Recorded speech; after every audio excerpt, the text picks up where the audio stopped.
Welcome, everyone. Let's talk about Florida. And our book today is The Last Train to Paradise by Les Standiford.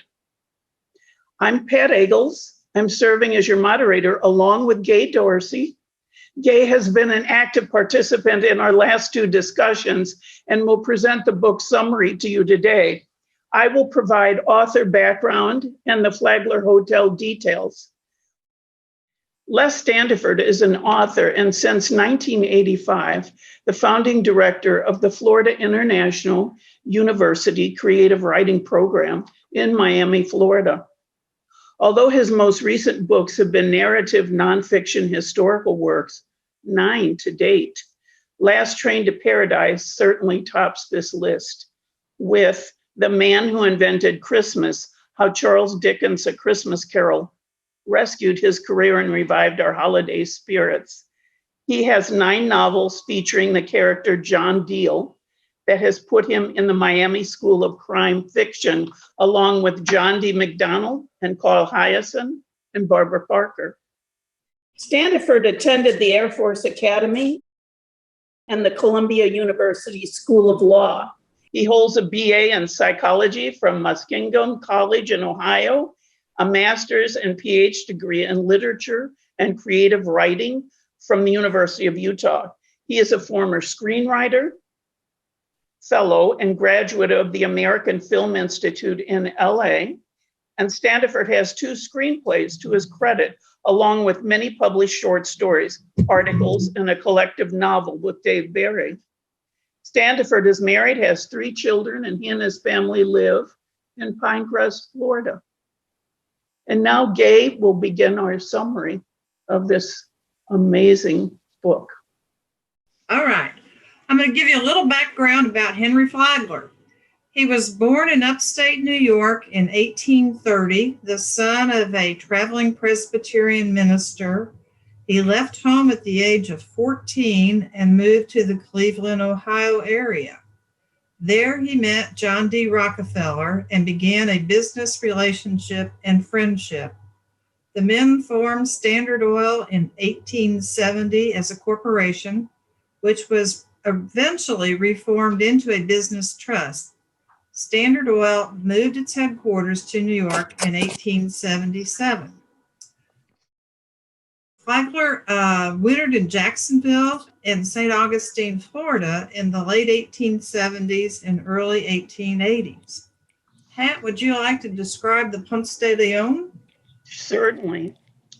The Ponce De Leon, also known as the Ponce, was an exclusive luxury hotel in St. Augustine. Completed in 1888, it was the first of its kind, constructed entirely of poured concrete, using the local coquina stone to aggregate. The hotel was one of the first buildings in this country wired for electricity, with power supplied by DC generators installed by Flagler's friend, Tom Edison. The guests were so afraid to turn light switches on and off that the Flagler's hotel staff were responsible for lighting light switches in each of the rooms. The original building was in Spanish Renaissance style, and it has been restored with integrity, and of course is now part of Flagler College. Flagler bought and extended the Jacksonville Railway to St. Augustine. He then bought another railway line, which evolved into the Florida East Coast Railway in 1898. Flagler extended his line to Ormond Beach, where he bought and renovated an inn, added a golf course, and renamed it the Ormond Beach Hotel. From Ormond Beach, Flagler extended his railway line to Daytona Beach and Rockledge, reaching almost halfway down the state. In 1892, Flagler began building a railway terminus and construction town in what would become West Palm Beach. Pat, a couple of hotels for you to describe. Well, the Royal Ponciano Hotel was a Gilded Age hotel. It was completed in 1894 in Palm Beach, and it was a 6-story Georgian, enlarged twice and doubling in size each time. It became the largest wooden structure in the world. with 1,700 employees and accommodating 2,000 guests. It closed and was razed during the Great Depression. When Flagler began buying tracts of land there at any price, Palm Beach was a desolate barrier island on Florida's Atlantic coast. That began changing when Flagler extended his Florida East Coast Railway to West Palm. Flagler built a spur line across Lake Worth to Palm Beach, allowing his wealthy guests to arrive directly at the hotel's entrance in their private railway cars. The social season originally ran between mid-December and February. Enlarged to handle crowds, the hotel stretched 1,800 feet along Lake Worth. Its hallways totaled more than 3 miles in length. Bellhops delivered messages and packages from the front desk to the guest rooms by bicycle. On the Atlantic Ocean beachside portion of the property, Flagler in 1896 erected the Palm Beach Inn. It was later renamed the Breakers in 1901. The Breakers is a Renaissance Revival hotel. The patrons there were shuttled between the two hotels along a pine trail in wheeled wicker chairs.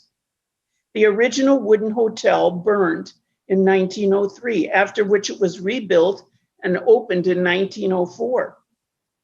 The rooms started at $4 a night, including 3 meals a day, and in 2018, the rooms started at $1,050 a night. 12 years after Flagler's death, the Breakers Hotel burned down again in 1925.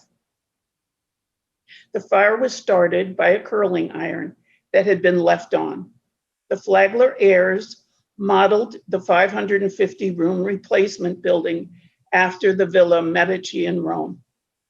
The contractors decided to abandon the wooden construction for fireproof concrete. The hotel reopened in 1926 to great acclaim. The Breakers was listed on the National Register of Historic Places in 1973. Today, the hotel and the grounds occupy 140 acres beside the Atlantic Ocean.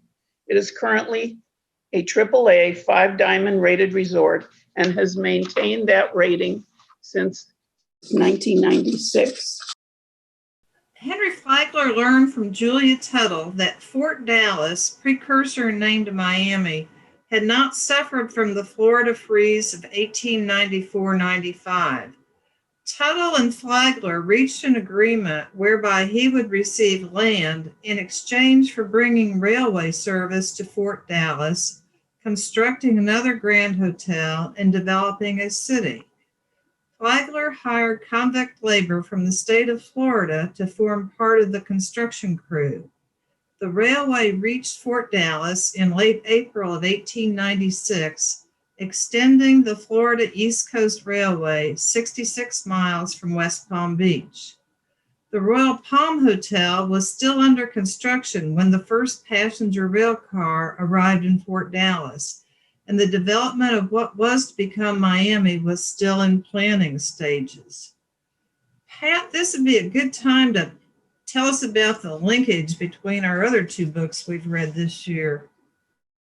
Yeah, we think it's really something worth mentioning. You know, there's a definite connection between actually all 3 of the books we've read, but especially take a moment now to talk about that A Land Remembered connected to the last train to paradise. Perhaps we should allow the McIvies, who were the star family in A Land Remembered, to describe Flagler's Palm Beach Hotel in their very own words. So the McIvies turned down another street leading to the beach, both sides heavily lined with stately royal palms. Then they came on it suddenly, the Royal Ponciano Hotel, one of the largest wooden buildings in the world and the largest resort hotel anywhere, a monumental Goliath drawing wealthy patrons like bees attracted to an orange grove in bloom. The 1,100 guest rooms were made possible by 5 million feet of lumber, 1,400 kegs of nails, 360,000 shingles, 500,000 bricks, 4,000 barrels of lime, 240,000 gallons of paint. The grounds were aflame with red poinsettia and blue plumbago. By 1904, Flagler had extended the Florida East Coast Railway 28 miles south to Homestead, Florida. From Homestead, surveying crews were sent out to determine the better route to Key Largo. The crews encountered endless stretches of marshland muck, dense stands of 10 feet high sawgrass, and stinging insects. Flagler solicited bids for construction of the Key West extension, but balked at the notion of paying costs plus profits to a private contractor. He decided to take the job in-house and hired Joseph Meredith, a young engineer and master bridge builder. To finance the overseas railway, Flagler, now age 75, would pledge his Standard Oil stock. In April of 1904, construction of a roadbed began across the miles of marshy land south of Homestead. Dredges with steam-powered excavating shovels mounted on deck were utilized once the mangroves and brush had been cleared. The men were beset with heat, humidity, and constant stinging insects. The crew of 400 workers dwindled to 150. Following a Flagler inspection of the working condition, measures were taken to protect the bodies of the men and enhance their supplies. Construction at Jewfish Creek was delayed by approximately 15 months to create a roadbed embankment across an uncharted lake they dubbed Lake Surprise. At the same time, work was taking place along a 40-mile stretch from Key Largo to Long Key. Most of the bridges in the Key West extension were of a trestle type. These bridges required clearing mangrove and palmetto, blasting offshore for limestone to build up marshy roadbed, tamping, grading, leveling, laying ties and rails, filling with riprap, all with the constant swarms of mosquitoes in the hot, humid climate. The two bridges which were different were Long Key Viaduct and 7 Mile Bridge. The work of the Key West extension was beset by hurricanes in 1906, 1909, and 1910. Each time there was considerable loss of life, provisions, and already completed sections of the railway. In the aftermath of the October 1906 hurricane, 16 miles of track on Key Largo had to be rebuilt. Supply trains, barges, and steamers furnished the work crews. At Long Key, a bridge was constructed over a span of 2.68 miles of water before reaching the tiny island now known as Comp Key. It was known as the Long Key Viaduct and would become the signature bridge of the overseas railway. The Long Key Viaduct connected at its south end with 16 miles of track that had already been laid on Grassy Key. Renderings resemble a Roman aqueduct, and passenger service began in February 1908 between Miami and Knights Key, now known as Marathon, at the south end of the Long Key Viaduct. On April 20th, 1909, Flagler's chief engineer and project manager, Joseph Meredith, died of a diabetic coma. Flagler recruited William J. Crome, who'd served as Meredith's second in command. Crome commenced construction of the 7 Mile Bridge, comprised of 4 separate segments. The main segment, the 14,000-foot Moser Channel Bridge, included a 253-foot section which would swing aside from a central pivot for the passage of tall ships between the Atlantic Ocean and Florida Bay. After the 1909 hurricane, much of the railway in the Upper Keys had to be rebuilt. While Marine crews worked to complete the various sections of the 7 Mile Bridge, crews also worked north from Key West, with a third crew working south from the eventual terminus of the 7 Mile Bridge. Damage from the 1910 hurricane necessitated replacing a principal support pier of the partially completed Bahia Honda Bridge. After the support pier was reset, The train crossing speed limits were reduced from 70 miles per hour down to 15 miles per hour, and switches were installed to block access to the bridges at any time when the wind speed reached 50 miles an hour. On to Key West. The U.S. Navy had denied a dredging permit for a deep water port in Key West. Flagler contractors nevertheless constructed a bulkhead and foundation for a railroad steamship terminal. Though the Navy attempted to stop the project, the near completion of the railway seemed to stave off the objections.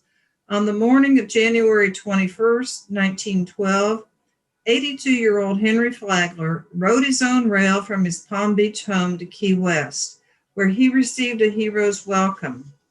The extension completed Flagler's Florida investment since 1892 by adding an additional $27 to $30 million in the Key West extension.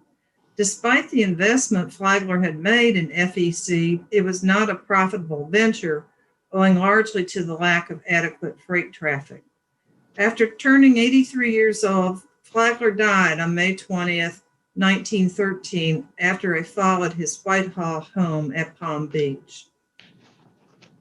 After the Key West extension was complete, it brought many visitors to the Keys, including visitors who ventured on to Cuba from Key West. Flagler's last hotel to be built, the Casa Marina Hotel, opened in Key West in 1922. Standiford goes on to vividly describe the hurricane which hit Florida Keys on Labor Day, 1935. By midday at Almirada, winds were sweeping water ashore and the barometer had dropped to 26.35 inches of mercury, the then lowest reading recorded in U.S. history. That mercury reading is why this hurricane is also known as Hurricane 3. Housed at Almirada were over 600 World War I veterans employed through the Federal Emergency Relief Administration to work on a highway building project. At 4:30 p.m. on Monday, September 2nd, 1935, the Florida East Coast Railway dispatched a rescue train to the Keys from North Miami. When the train reached the Keys, its speed was reduced to 20 miles an hour due to conditions. Refugees were picked up at Snake Key, but the train was delayed for an hour while it was freed from an overhanging cable. By then, the winds approached 200 miles per hour as the train began crossing the Matcombs at speeds of 1 to 2 miles per hour. The train halted south of the Almirada station, and a crowd of refugees piled onto the train. Just as the train was being loaded, the train's engineer and conductor saw an approaching tidal wave. The engineer opened the throttle wide, but the train lurched forward and stopped. The rear 100-ton boxcar had been flipped by the wind, automatically locking the air brakes on the entire train. The tidal wave struck the train, flipping all the remaining cars except the much heavier engine. Everything had been obliterated for 40 miles on each side of the 60-mile stretch on which the disabled train lay. The death toll of the Middle Keys ranged between 400 and 600. Volunteers and officials searched for the living and recovered the dead bodies. Because of the intense heat, a mass cremation of hundreds of bodies was held on the Keys. The Key West Extension roadbed was later sold to the state of Florida for $640,000 to become part of the roadbed for the Overseas Highway, which had been authorized by the state legislature in 1928. Pat, are we now ready for some discussion? Well, I think we are, and I'm sure our participants are ready. We're interested in knowing from our audience, did you like Les Standiford's style of writing? Anybody have any thoughts? I mean, he said he was not going to make it a pure history type of read. Okay, well, I'll try to answer your question, but I had a question myself. Was anybody else really surprised that Key West was the largest city in Florida at any time? That was surprising. Yeah, that was a fact that really stunned me. And then I started thinking about why that might be and remembering how Robert Johnson has told stories of what an important port it was on the Gulf of Mexico. So some things that then, it brought back to me that made it make sense. And I searched and searched to find out if the Knight family of Knight Island had anything to do with the Knight family we know. But honestly, I couldn't find anything. The Knights that we know came from Georgia, as did a lot of Floridians, but who knows? So that's yet to be determined. In terms of the book, I think the thing that impressed me most about the writing of the book was the end of it, the description of what went on in that 1935 hurricane was so vivid that you were there. I thought so too. Mm-hmm. So, but I thought otherwise, be honest with you, I thought the approach was a little bit unequal. Some parts I really thought were well done, and other parts were just sort of recitations of things that anyone could research and find out. But still, it was all there for us. So that's the good part. I got a little frustrated at parts because he chose not to add footnotes, which then made it, for me, hard to go back to the original source to check on facts and things like that. But taking nothing away from the book, I thought he made it an easy read for the casual reader, if you will. Yeah. For me, anything that has to do with history is good to go, regardless of how somebody writes it. As long as I'm finding out something that I didn't know before, I'm good. And and like Karen, I really enjoyed the vivid explanation of the 1935 hurricane. It still lives in lore, and I can still remember my family talking about it, and how some of them were down in Caxambas, which is south of Naples, and they got stuck in it. And a lot of people died there in the 10,000 Islands as well. Well, a lot of people.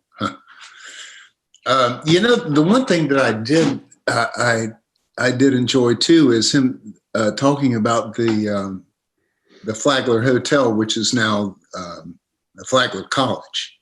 Mm-hmm. And I don't know if any of you have been there, but it's absolutely magnificent. It has almost every window in the place is Tiffany glass. Mm-hmm. It's unbelievable. And there are rooms where there are paintings on the ceilings. It was sort of a thing to do back in the 1800s, I guess, where they would literally paint the ceilings of what was outside. If there was a tree outside, they would paint the ceiling where it looked like the tree was actually inside. As a matter of fact, Mrs. Engelhard, the home, her dining room was like that. It had the pine tree that was outside the dining room. It was also inside the dining room, painted on the wall. Anyway, I really enjoyed that, and the stories about the Breakers and some of these old hotels. I've been in most of them. Stayed at the Breakers. I've stayed at I don't know if any of you know the Bellevue Biltmore in Clearwater. It was sure. Yeah, it was also one of the largest wooden structures in the world at one time. Owned by a Japanese consortium, I believe. Yeah, it is. And, I think they have since torn most of it down. Parts of it still remain, but they built a lot of condos and things there. But it's a fabulous place anyway. It sits right on a bluff over Clearwater Bay. Has a great golf course. Great golf course. Anyway, that's enough for me. I enjoyed the show. Good. Another thought. Do we think that in today's regulatory environment with the EPA, OSHA, Fair Labor Standards Act, that the overseas railway could be built? Undoubtedly not. Is that a probably not? Probably not.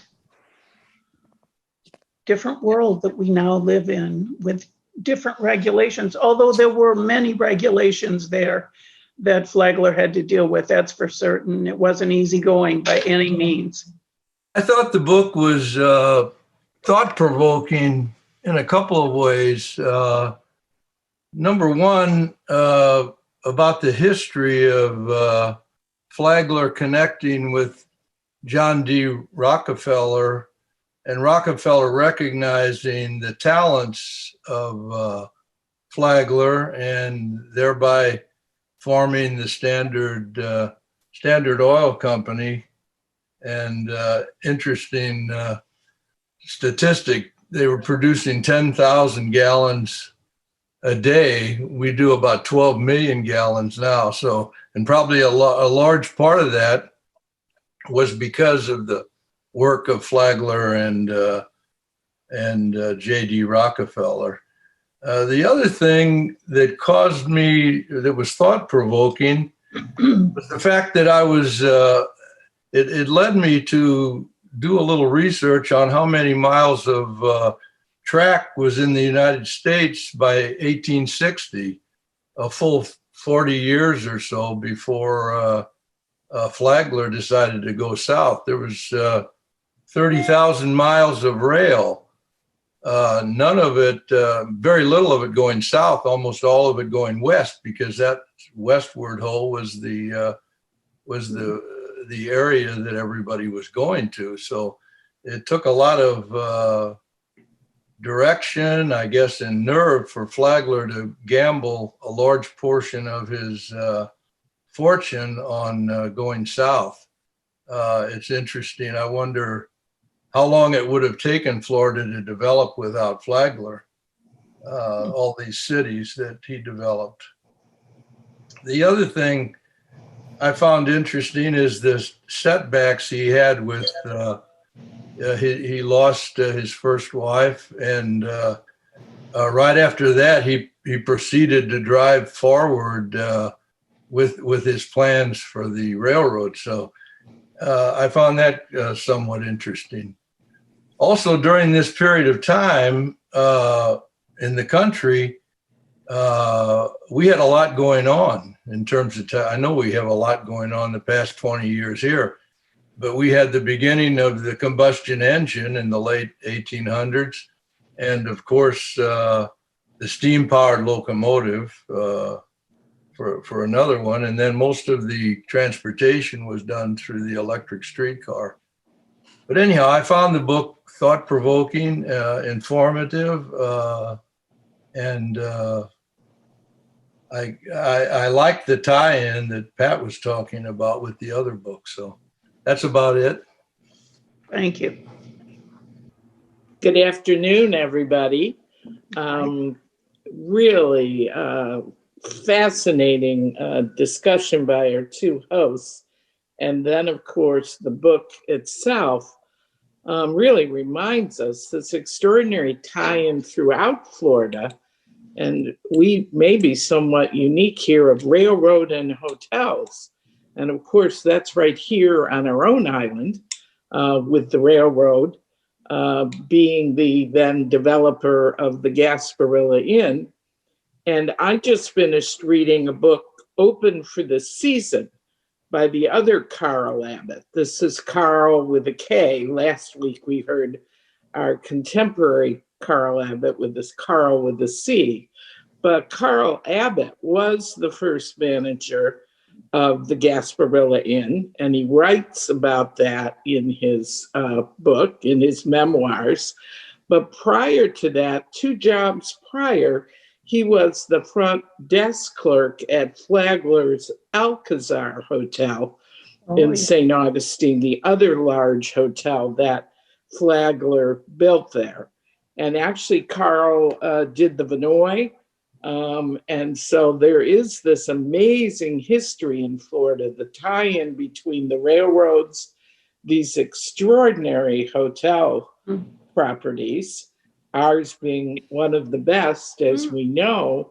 And then, as the book describes, it wasn't only about building the hotel, maybe particularly in Miami, but certainly other cities.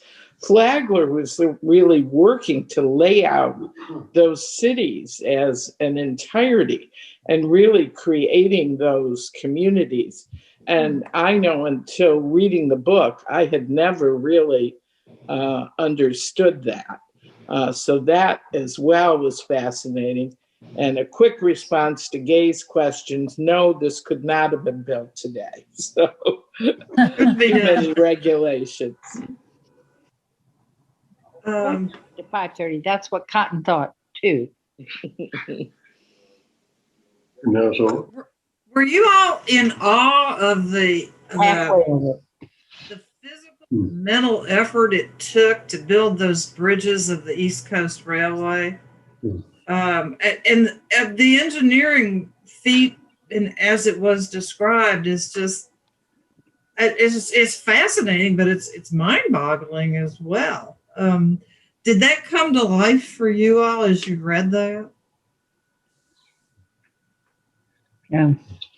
It did, but I was hoping there was an engineer in our group that might lend an insider's view, because some of it was a little technical for my brain. Anyone here that's an engineer? I see one out there. Uh-oh. It'd be interesting to hear their thoughts. Or are there any scuba divers in the group? I mean, how would you like to be working underwater in a Jules Verne type wetsuit? Oh, doing all that welding, cement pouring. 30 feet. Mm-hmm. 30 feet down. Yeah, it's Pam again. It's actually the second time I've read a literal page turner about the building of a bridge. The other one, of course, being David McCullough's book on the building of the Brooklyn Bridge. And there may be a lot of engineering in it, but as Gay said, it is just so fascinating to read and just really mind-boggling. And then to see some of the photos that we just saw, those arches and so forth in the water, it just must have been amazing to see in person. And of course, something like the amazing Brooklyn Bridge still stands today. Hey, I heard Gay say that the state paid about $650,000 for the remnants of the bridge. Did the book anywhere discuss how much money in the $1935 that the Key West portion cost? I mean, it's just, to me, it's amazing they spent that kind of money. So the book described what he had expended as being between $27 and $30 million, but that was the value or the money that he spent at the time. It'd be in the 1904 to 1912 period. And I'm not smart enough to translate that into $1935. We don't know the real amount because he self-financed everything. Sure. He was the sole shareholder of the Florida East Coast Railway. And so, all those figures, they're private numbers, I guess. I mean, I haven't sought them out. Probably he didn't really want to know by that stage. He was in deep enough, he couldn't get out. So well, that does happen. Yeah. But he never sold his Standard Oil stock. The bonds that he had issued in, I believe it was 1909, they were actually issued in the name of the Florida East Coast Railway, and I believe that Flagler bought all of them. It was $10 million worth of bonds, and each bond was a $10,000 bond. So he held those, but he put himself personally in debt to do that. Mm-hmm. He left a large portion of his estate to his third wife. And there was a provision in the will that allowed her to spend money from a trust that she inherited from Flagler, that she could spend money from the trust to support the railway. I mean, he was so dedicated to that railway. And for the most part, she didn't have to do that. And she used part of the money to found the Keenan Flagler School of Business at the University of North Carolina. So Mr. Flagler lives on. Yeah, that's right. Thank you. Mm-hmm. I found the book quite interesting, and as is David Futch, I was a professional writer, and I thought I was particularly interested in the whole Hemingway dynamic that he led the book with. I thought that was great. But the question that I kept wondering about as I went through this entire book is about transportation. And we all know how transportation early on was the driver in growth. No ifs, ands, or buts about that. But the question that I wondered about was, were there any advocates for the west coast of Florida when all of this was sort of going on, and what may have driven the east coast of Florida? I mean, I guess it might be obvious that, the population on the east coast of the United States was closer to that. But, I sometimes wonder to myself, it obviously didn't happen. I don't even know if it was a thought in Flagler's mind.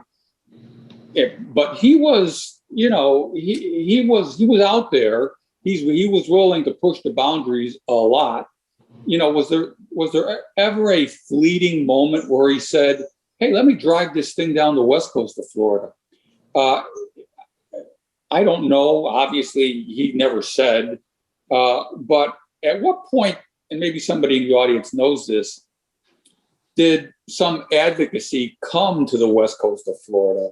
It obviously wasn't back then, too early, I guess. But at some point, somebody had to start advocating for the west coast of Florida. I'm just wondering how that all plays out. Well, Henry Plant was trying to develop railways on the west coast of Florida, and he had opened a monumental hotel, I believe, in Tampa, and Flagler was there, came to the grand opening of that. And I think Plant started developing railways, or he certainly sent out his chief engineer, James Ingraham, to try to find a passageway between Tampa and Miami cut through the Everglades. Ingraham was later hired by Flagler. So I think Plant was trying to build a railway system. And certainly the legislative acts of, I believe they were 1859 and 69, those would have been available to Mr. Plant or anybody else wanting to build railways in other parts of the state had they chosen to do that. But I think Henry Plant wasn't too far behind Flagler coming down the west coast of Florida. But I think he stopped at Tampa, and the other ones that went, like Bradley and those guys, were all doing phosphate or had a reason to put railroads in. That's why there's not much really railroads. He goes to Arcadia, in that area, but not much railroads on the west coast besides. Yeah, Randy's exactly right there. That's when Bradley took that railway down from Arcadia, basically down to Boca Grande. But I think there was an unwritten agreement between Flagler and Plant and Bradley and those guys that Flagler would stay away from the west coast.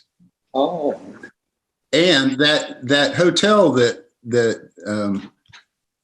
Gay is talking about is now the University of Tampa. Yes. Is that right? Oh my gosh. Yeah. It is. It's really a great place. Beautiful. Gay, can you hear me? Yes, ma'am. P.B. Dowling. Yes, ma'am. Okay, I grew up in Clearwater, Florida, and the hotel is called the Bellevue Biltmore. Yes. And it's not in Tampa, and it's not, the University of Tampa is another building. in Tampa, which is great. But the Bellevue Biltmore was built as a result of Henry Plant and bringing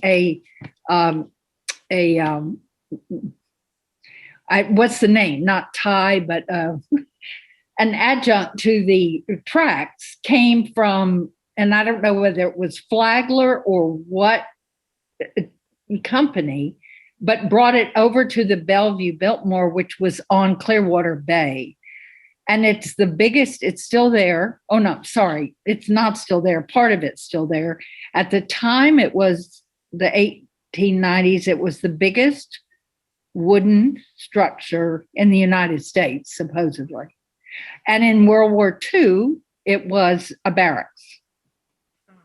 And I grew up across the street, and my father took me to the corner that had two 18-hole golf courses. He took me to the corner because Edward, Prince of Wales, was playing golf. He said, I want you to see a man who could have been the King of England. So, but Henry Plant and his son, Morton Plant, were a big deal as far as railroads go. Not as big as Flagler, but they did bring something to the West Coast. Well, that hotel in Tampa was the Tampa Bay Hotel, and that which is now the University of Tampa. That's right, David. That's yeah. Right. Yeah. There are two different hotels we're speaking of. Two different hotels. Yeah, two different places. The Tampa Hotel and the Bellevue Biltmore in Clearwater or Bel Air. And they liked it there because it was a bluff. It is a bluff like 40 feet high, unusual. Yeah. Beautiful. And then there's the St. Pete, Vinoy of the same era. Mm-hmm. And then there's you grew up, you say you grew up in Clearwater. Yes, Mark. I grew up, I didn't grow up, but at some point when I was young, we lived on Jasmine Way, not too far away from Morton Plant, right around from where the Roebling mansion was. I know. Mark told me all that. Oh, did he? Yeah. And Mark went to Clearwater High School with my cousin. Yeah, I went to Clearwater High School. Yeah. So did I. And you know that Roebling, you were talking, I think, who was it? Was talking about the Brooklyn Bridge. Charles Roebling, who owned that mansion, he invented the machine that was able to wind the cables that built the Brooklyn Bridge. Yes, the amphibian machine. He had that magnificent estate there. He did. That was, and his son, the son of the builder of the bridge. Yeah, Donald Roebling. Yeah. Interesting. I'm sorry, I came in late. I thought this started at 4:30. Did it start at 4? Mm-hmm. Oh, well, we're glad to have you, no matter. Thank you. Thank you. Well, I don't feel so guilty now saying some of the facts that I looked up in the book because I grew up in Cleveland, which is, of course, where Flagler was, where Rockefeller was, and guess what? Also where Mrs. Tuttle was from, and the Brickles in Miami. So they all were transplanted Clevelanders to the east coast of Florida. And beyond that, I have no idea why, except that the weather was better. Good enough reason, Karen. Cleveland has a very rich history for the industrial engine it was in the late 1800s. It's just amazing that the number of people who came from Cleveland. A lot to be proud of. It was. And I can remember the Cleveland Electric Illuminating Company, which was the electricity utility, used to have some claim that they produced more electricity at some point in time than any other place in the country, or some claim like that. I may not be accurate, but it was a very home of a lot of industrial people in the area, like where Rockefeller lived, and Flagler was called Millionaires Row. It was the main Euclid Avenue of downtown Cleveland to the east of what we think of as where the shopping areas were, and lots of very wealthy people lived along Euclid Avenue on Millionaires Row. So it has, like every place else, every place has a history, and they all have their own good stories. Back to Pat's description of the Ponce de Leon and people being afraid to turn on the lights in the hotel. And recall from your history that Westinghouse and Edison had a competition as to who would get to illuminate the big cities, and that Edison was a proponent of direct current, and Westinghouse was a proponent of alternating current. And so as part of the campaign to, I guess, win city contracts, I think Westinghouse got some rumors going or some information out there that Edison's electrification system could electrocute you if you turn the switches on. So I think there may have been a reason why people were leery of turning on their light switches at the Ponce. Well, that's enough reason. But then also, I don't think most people had that electric connection in their homes. Oh, that's true. That's true. So it was new, exotic, and different, slightly scary. Apparently. You don't think that the environment of today is such that it's allowing entrepreneurs of today to move forward? I mean, I'm thinking of people like Gates and Steve Jobs and Zuckerberg and Elon Musk and Bezos and such. Do you think our environment of today, our regulatory environment perhaps, encourages those people to move ahead with big ideas, just as the environment in the late 1880s encouraged Flagler and others to move forward with new ideas, new inventions? Anybody? Chuck. I think, several of those recent names are taking advantage of the kind of technology with the internet that we have nowadays at our fingertips. And of course, it spawned many multi-billionaires. And I don't, in the days of Flagler, he really didn't have those tools, if you will, that kind of an infrastructure available to him. So I think his challenges, in a sense, were greater.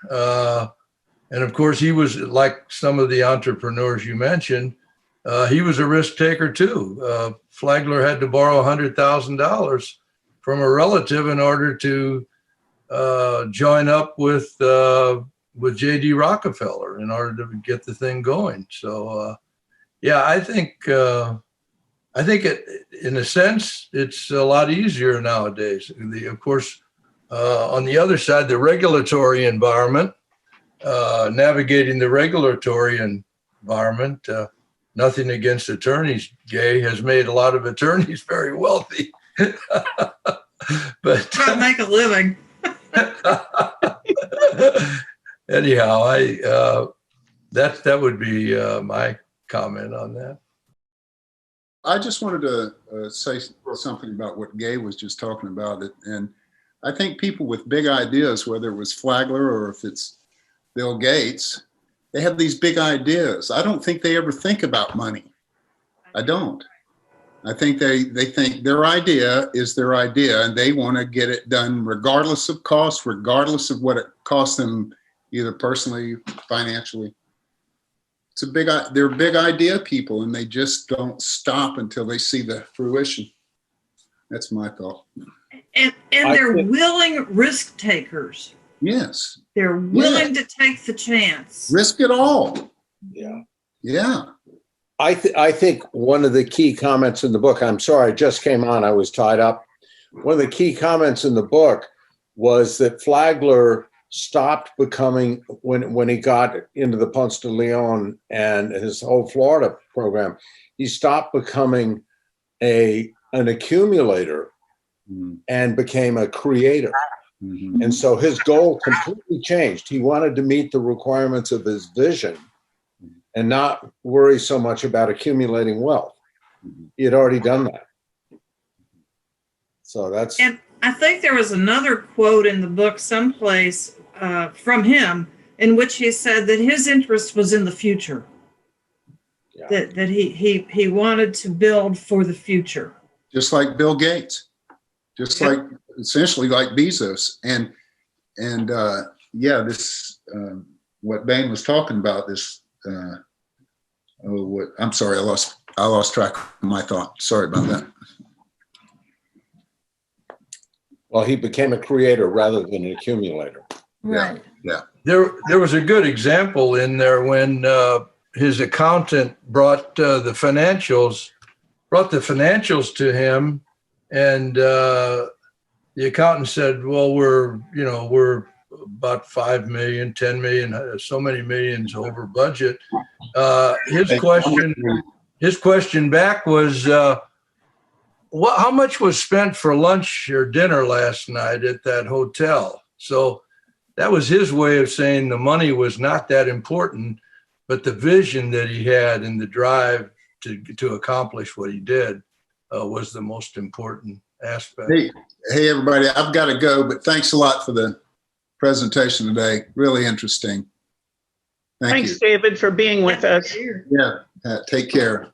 Yeah, I've got to go too, and I'm sorry for just tuning in for 5 minutes. I found it to be fascinating. Is this going to be recorded by any chance? Can you? Yeah. Okay, great. Thank you so much. I look forward to doing Good to see you, Bain. I haven't seen you in many decades, my friend. All right. Thank you all. Thanks. Thank all of you. Joining us. Apropos of what you were talking about too, is his focus didn't seem to be on whether the railroad was financially successful. It was more the challenge of having built it, or the success in having built it. It didn't really cause the amount of trade goods, for example, freight being hauled from wherever it might be, Cuba or South America, the vision of it is somewhat creating some huge port, industrial, commercial kind of port. Really didn't come to be, but that didn't seem to bother him. He was kind of in the deaccessioning stage as well. If you take a look at when he started the railroad, he had essentially accomplished more than he ever dreamt, beyond his wildest dreams. He was a wealthy, wealthy man. So in terms of accomplishments, he didn't need to accomplish anymore. And I would say he's in the deaccessioning stage, is almost a retirement stage, if you want to call it that. He's not trying to prove anything anymore. Talk to us. We see you, Marty. Talk to us. Can you hear me now? Yes. Okay. Also, as opposed to me, a man of few words. Towards the end, he had like three words for every question he was asked, and it was like, that was it. Officially remove an item from the listed holdings of a library, museum, or art gallery. Yeah, it was just amazing. And the one other comment, and I'm repeating it, what everybody else is saying. That first chapter, you feel like you're in the middle of a hurricane. You feel like you're in the middle of almost dying. It's just incredible the way he wrote that and draws you into the book. And I think the other question I kept saying to myself, why? Why is he doing all this? Why is he putting himself through this? And I think your earlier comments on the vision and what he wanted to accomplish took over from the money and from whatever else. And certainly the wages weren't that difficult. I know everything is relative, but I have a feeling there was a lot of nonsense going on in those camps. Yikes. Also, I think he was very good to his employees, very fair. Yeah. Kind of ahead of the game in terms of really, he was his own human resource department. He cared deeply about the people, and that's not always the case when someone's driven and trying to accomplish something. They sometimes forget about the human resource equation and treating people and sincerely worrying about them. I like to think about the philanthropic effort that he put forth when he was building these camps, which later became towns, and the things that he did for his employees. And then even beyond the employees, during that great freeze of 1894-95, Gay, you and I have talked about this, he sent his representative out on the road and gave him $100,000 and possibly more to go right to the workers in the field, the farmers, and see what they needed and give them money so they could buy food and eat, because these people of our country were starving. And he was right there. He sent his man out. So in those days, I guess we could compare that to our stimulus checks that everyone's waiting for. But he didn't have to wait for people to vote on it. He just took the money out of his bank account, and on the road, Ingram went and distributed this money to people in all of the farmland throughout that area. Well, and then he did it again in 1900 during the quarantine in Miami. With yellow fever or something like that. Yeah. Right? Yeah. So, I mean, he was ahead of the United Way and everything else. I know. I see Randy Hicks with a hand up. Is there any connection between the Mariologo Hotel and Flagler's hotels, or is it any same location, or is it totally separate? Oh, I don't know. I think it's totally separate because the Royal Palm was out on Biscayne Bay, and I believe Mariologo is up between Miami and Lauderdale. Am I wrong? I don't really know. Oh, I think Mariologo is up by Palm Beach, isn't it?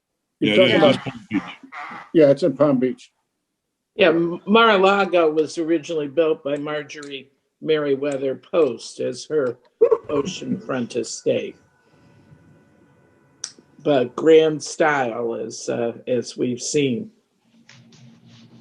Did anyone see any comparison between Joseph Spadero, who developed the Boca Grande Hotel, and Flagler, who developed a series of hotels when he found out there wasn't a hotel in the city where he took his wife for health reason? Anybody see any comparisons? I saw the comparison when they were talking about the poured concrete, because Spadero's claim to fame was when he came, one of them, at least from what I've been told, he saw the wooden hotel, and he was in the concrete and subway business in New York and poured 2 to 3 foot thick concrete walls, and it took a long time for them to tear the hotel down. That's the one thing that I made a connection on, was the building materials that were used. I was surprised there were so many wooden structures that after the fires they had, they continued to build wooden structures. I mean, for the big hotels, but I guess it's probably cheaper than the initial cost. Mm-hmm. I think the expense is exactly right. You know, how inexpensively could they build them? Another part of the book that I thought was interesting was, and I looked it up, was this fellow Crone, that when he had to cut through 40 miles to try to explore that other alternative going down on the western side to get into Key West. The description of what they had to fight to get through there, by all kinds of knives, machetes, and whatever it took to get there. And I took a look at the map. It's about a 40-mile drive from, I think it's from Homestead to this town. Yeah. And I tried to see if there's any hotels. I forget the name of the town. It's right on the water there, 40 miles away. But there is a road there. And maybe, Pat, you should have a field trip going down there and tell us all about it. Write us back and tell us how the night spent in that town where you can stay on a houseboat would be a very interesting experience that I'm not sure we'd get a lot of takers, but would we need to coat ourselves in oil? yeah, so. No, but all that description reminded me of the other books that we had read about slogging through the marsh and the sawgrass and the struggle and the biting insects. And, it's over and over again, just slogging through the marsh. That's hard going. I mean, they face so many different obstacles. Oh, God. Really. They had trouble recruiting people, and then, they recruited a lot of unsavory types that weren't able to make the grade over time. But the unsavory types thought that it was a way out of, for some out of prison, and for some just out of the streets of New York and other big cities. Yeah. They got down here and saw the type of labor that was involved and what you had to endure. And most of them really couldn't make it long, not for a long period of time. So they were always recruiting. Did anybody ever find any evidence that Teddy Roosevelt was out after Flagler? I mean, Flagler seems to think that Roosevelt was after him because of the Standard Oil days. Anybody have any thoughts about that? It wouldn't be surprising, I wouldn't think. Roosevelt was sort of a do-gooder, trust buster and such like that. I suspect he was out after a lot of people.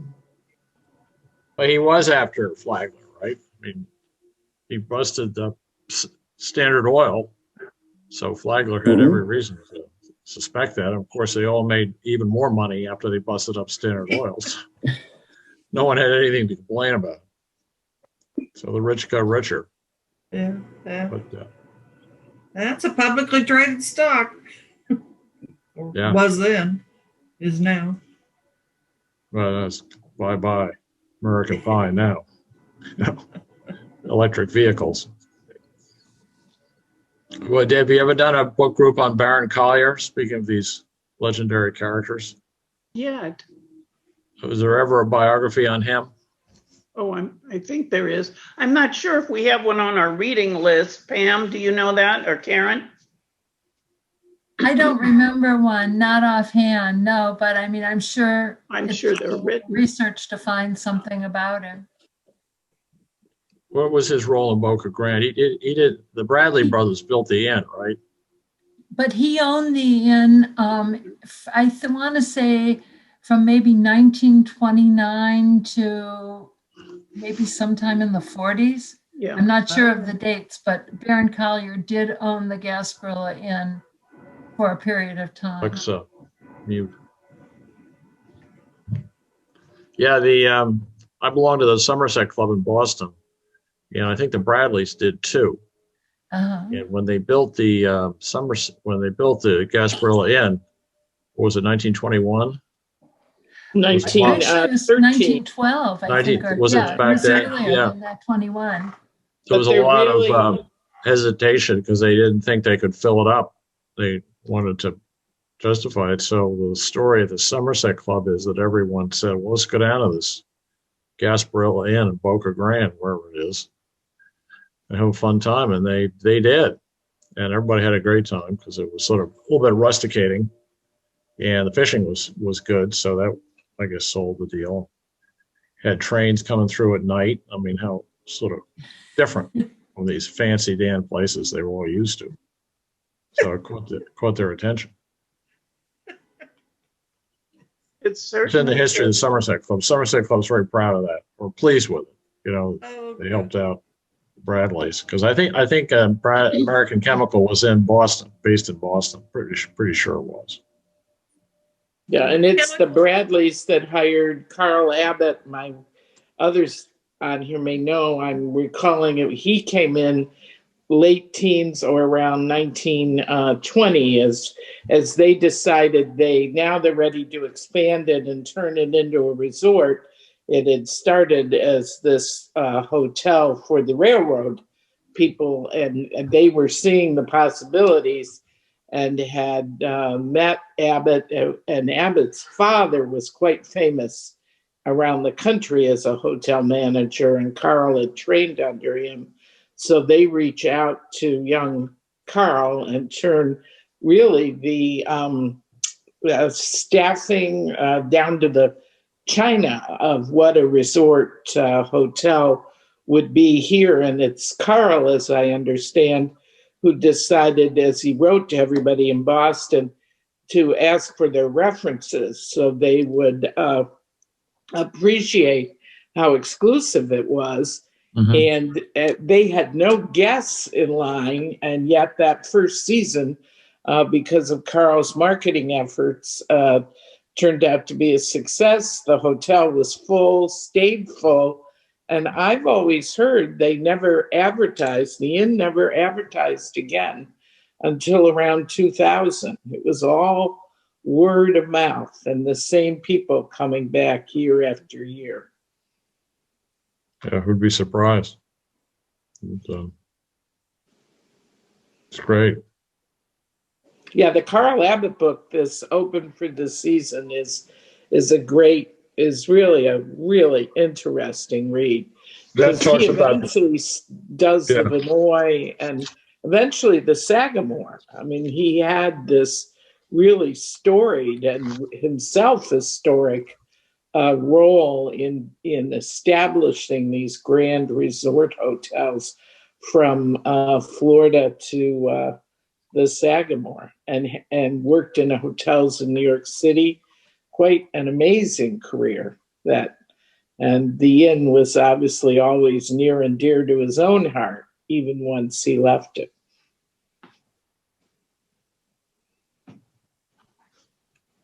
Yeah. Well, that old bar was fun. Speaking of the Gasparilla Inn here, got all fancied up with these things. Pelican Room, was that the name of it? No, it was yeah. Pelican Room was sort of a high-end private dining room, maybe, or pool table. So you're talking about the bar off the lobby. Yeah. Mm-hmm. Yeah. Okay. Yeah, it had simple elegance. Oh, it does. Mm-hmm. It did, and it does. It did. Yeah. Things always change, but well, you always miss the early days, you know. Mm-hmm. Yeah, I guess Flagler was always Rockefeller considered that Flagler was a real genius of Standard Oil. Well, I think the man was. Yeah, that Rockefeller was basically the point man for Flagler. You know, hit the bucks and the financial savvy. I guess Flagler did the deals. Yeah. Well, and Flagler must have been pretty unflinching. You know, he was willing to squeeze people out, was willing to do the cartels, whatever it took to maximize the return on investment. And I don't know, but I think Rockefeller was equally hard driving. I think at one point he envisioned controlling oil production around the world. Yeah. But I mean, someone had to get out and do it. I think that was Flagler's job. And John D. was obviously a brilliant guy, but he used to sit in the back of the room at the board meetings because he owned so much of the stock that he was afraid that if he was at the table with the rest of them, they'd be too deferential. So he'd sit in the back. Maybe it was when he was retired and he went to the board meetings. So Stalin used to do the same thing. He wouldn't sit at the table.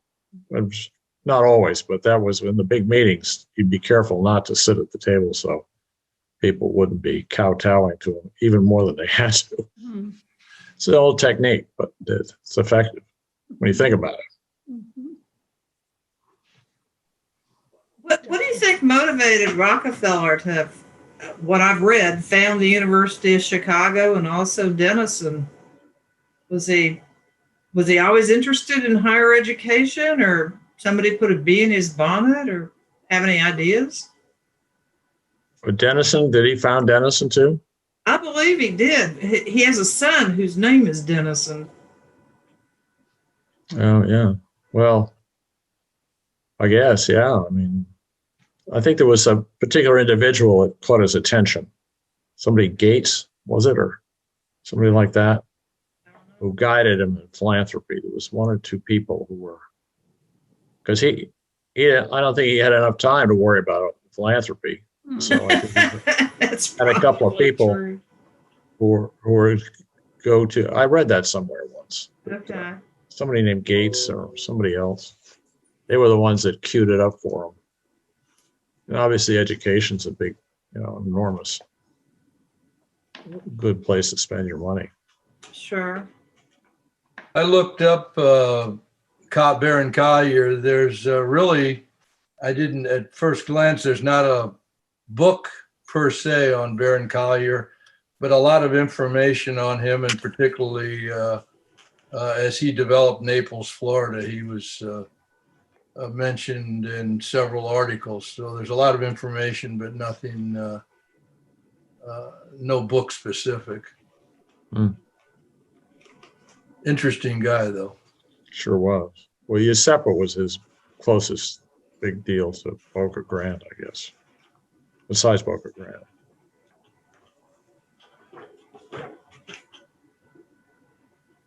I don't know if he did Cabbage Key. You're right. The man's name who helped Flagler was named Gates. And Rockefeller. Rockefeller was a lifelong Baptist, and he formed a lot of schools for Baptists who had ties to the South, who moved to the North. Mm-hmm. And he was also influenced by Swami, Indian name I cannot pronounce, in the efficiency movement. I guess this sort of led to his further interest in building up national system of higher education. He provided major funding to Spelman College.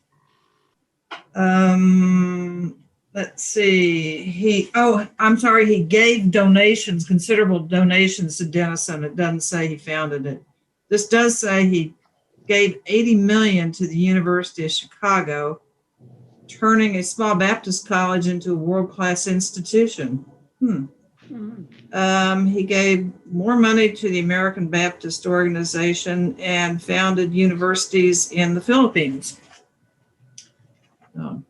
That is just, he just provided general support to multiple universities. Wow. This list goes on and on. Well, they had a documentary on him once, a PBS, one of many, and they show the letters of senior to junior, and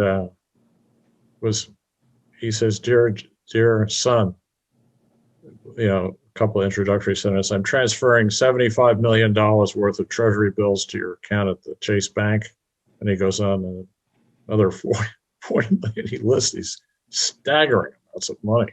That is staggering. This amicable letter to his son, talking about his golf game. But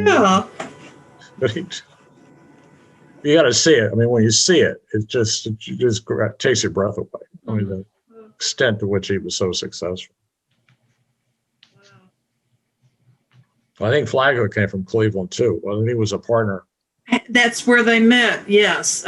Flagler was born in upstate New York, but he moved to the Cleveland area when he was 14.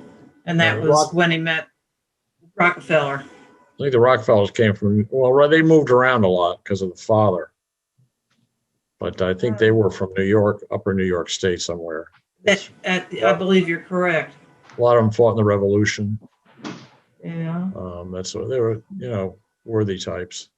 Mm-hmm. Back then. But Flagler, I think Flagler's brother-in-law was Harkness, or vice versa. Flagler's first wife was Mary Harkness, and Stephen Harkness, who was one of the financial backers for Flagler, was Mary Harkness's uncle. Yeah. Yeah. So, so. And there was a half brother to Flagler whose name was Harkness. I think I have that right. Yeah, it's more or less right. Absolutely. Okay. Yeah, so I think Harkness invested and got Flagler the job because he knew that Flagler was. He did invest. You're right. Hard driving guy. He certainly was. Have you seen that portrait of him in The Breakers? No, I have not. It's quite something. Nobody to be messed with. You know? But he looks like such an amiable man in his photographs. Well, I'm sure he was, but the portrait, there was a message in that portrait. You know? Okay. Clearly, the painter knew exactly how to make him look. Yeah, he's a handsome guy, I think. Well, I could see. So, what is the name of the book we've been discussing? Last Train to Paradise. It's about the train, primarily the East Florida East Coast. It's about the train, and it's also a biography of Flagler. Yeah, it's both, and it's a really good read if you haven't had an opportunity to read it. Yeah, I read a couple of those books. And then you had that second wife that you had committed to the. Yes, the one who thought for sure she was going to marry the Tsar of Russia. Mm-hmm. Yeah. I don't know about you all, but any Ouija board I ever played on, it just the best you can get were yes or no answers. So yeah. I don't know how she got the answers she had, or maybe it was somebody posing questions. Yeah, I guess he got her into the big house and probably well taken care of, as they say, for many years. Yeah. Yes, she was.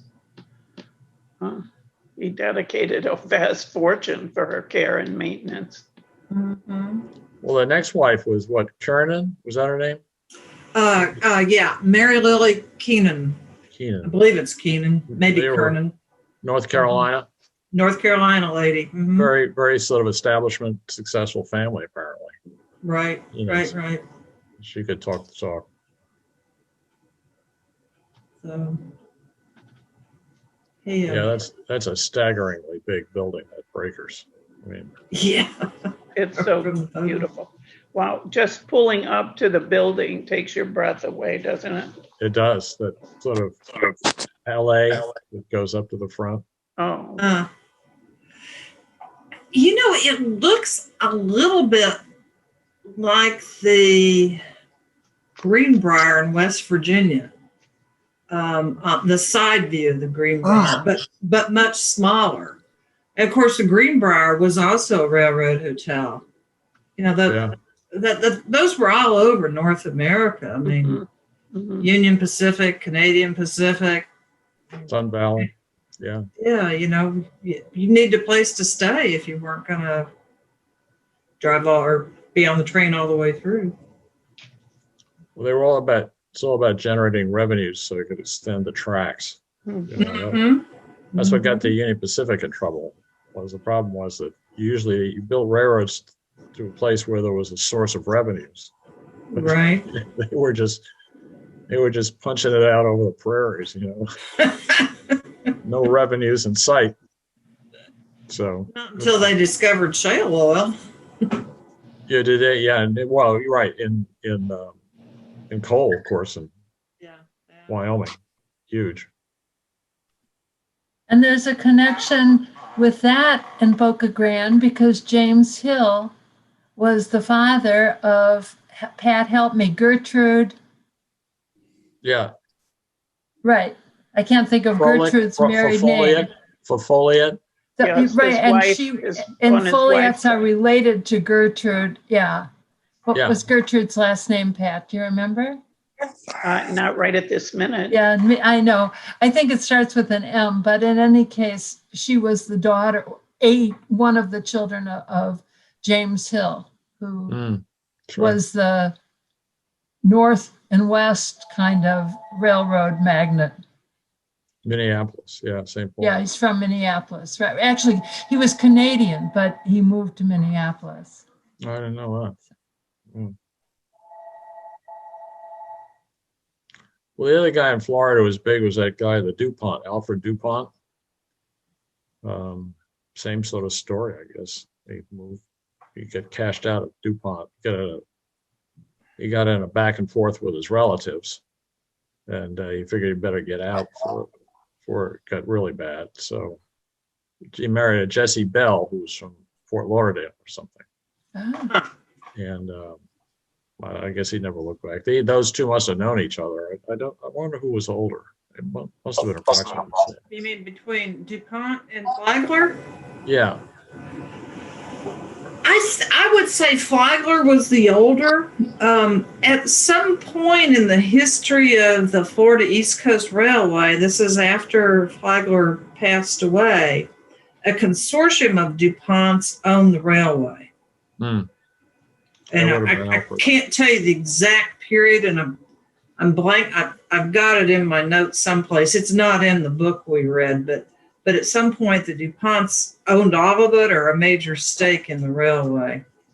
And what I don't know is, does that also include the hotels? I somehow doubt that the hotels and the railway were in the same corporation, but I don't know that. I mean, I would have split them had I been the person in charge. Yeah, really. What business are you in? Right. Oh, I used to practice law. No, I mean, that's the strategic dilemma. What business are you really in? You in the hotel business? Exactly. Business. Yeah. It was Gertrude Gavin, I think. Gertrude Gavin, you've got it. That's it, Chuck. Thank you, Chuck. I remember her photo in the parish hall. I know. Right. And her niece was Mrs. Folliot, Peter Folliot's wife. Exactly. Who I think was also Gertrude. I think her name was Gertrude as well. Yeah, they called her Trudy. Trudy. Did the Folliot still go to Boca Grande? Oh, no. I think one of the Folliot daughters I used to see occasionally, but haven't seen her for a while. Yeah. I'm not sure. There still are Minnesotans who come here, though. They'd have a lot of reason to come here. That's for sure. Yeah. Gay, have you any more questions for our group, or do you think we're getting ready to conclude for now? I think we could probably call it a wrap. Okay. Yeah, it's fun. So, thank you. They're great books, that helps. Oh, yeah. We've had 3 really good books to read this season. And I tell you all, stay tuned in through our Facebook and our website to find out what we'll be reading next year. And I hope you'll all continue to join us for these conversations. You can register next for our Island Icons, Places, and People. It's a virtual event, and you can check again our website for details, register, and we'll show you a promo right now. Coming soon via Zoom, the Boca Grande Historical Society presents Island Icons, Places, and People. Start at the Crown and Shield Pool Pavilion and Stable, now a beautiful residence. Visit the Temptation and its murals depicting the 50s in Boca Grande. See the Whitewash Alley House that's been home to 6 generations of island families. And Whiddens, a marina, a dance hall, and now a maritime museum. Go back almost 100 years to the cottages of Henry Francis DuPont. Learn about the Quarantine House, built in 1892 and probably the oldest still lived-in house on the island. Register to get your ticket and the Zoom link for this virtual event at the Historical Society website or call the History Center at 964-1600. Tickets are $30 for Society members, $50 for non-members.